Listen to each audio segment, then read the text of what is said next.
2 linggong rerepasuhin ng mga kalihim ng DPWH at Budget Department ang hinihiling na pondo ng DPWH para sa 2026 National Expenditure. Utos siya ng Pangulo dahil may mga naisingit umano sa proposed budget ng DPWH. May report si Von Aquino. Kasunod ng paglutang ng ilang questionableng flood control project, 2 linggong ipinasuspinde ni DPWH Secretary Vince Dizon ang bidding para sa mga proyekto ng DPWH. Layo niyang matiyak na di maanomalya ang mga proyektong popondohan ng lokal na budget, di kasama ang funded ng foreign institutions. Foreign assisted projects will continue.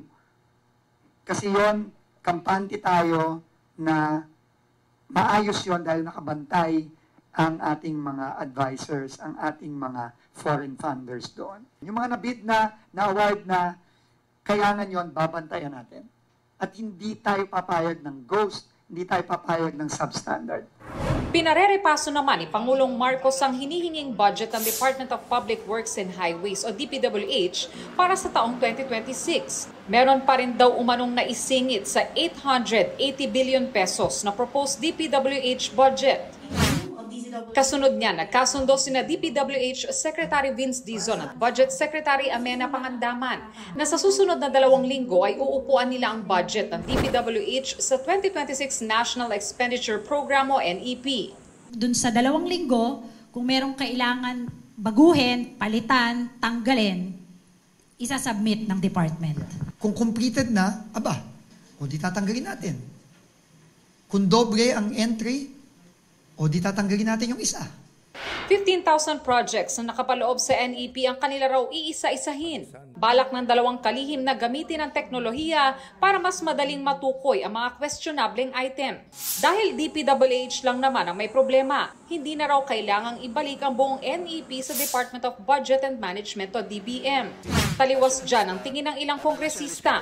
Mungkahin nila kay House Speaker Martin Romualdez, ibalik ang buong NEP sa DBM para linisin ang mga questionable o manong insertion.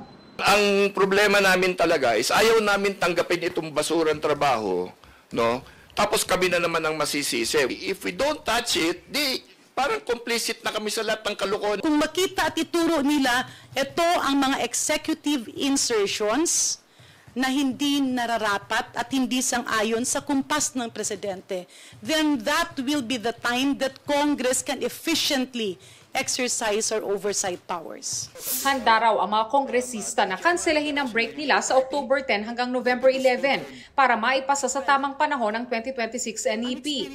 Hihilingin din nila sa kanilang mga miyembro na simula bukas, huwag munang dumalo sa budget hearings hanggat hindi nare-resolba ang issue. Wala pa raw tugon sa kanila si Romualdez. Sa pagsusuri ni Senador Panfilo Lacson, nasa 500 flood control projects na pare-parehong halaga ang nakalista sa NEP. 51 billion pesos ang kabuong halaga ng mga yan, ayon kay Lacson. And we counted from NCR to Region 3 alone, flood control management 1, na sa mga 500 items. Yung exact amounts, similar amounts of 75 million each, 100 million each, 120 million each, 150 million each. Red flag po ito eh. Secretary Vince is already investigating ito pong mga doble-doble, pare-parehong pangalan. Von Aquino nagbabalita para sa GMA Integrated News.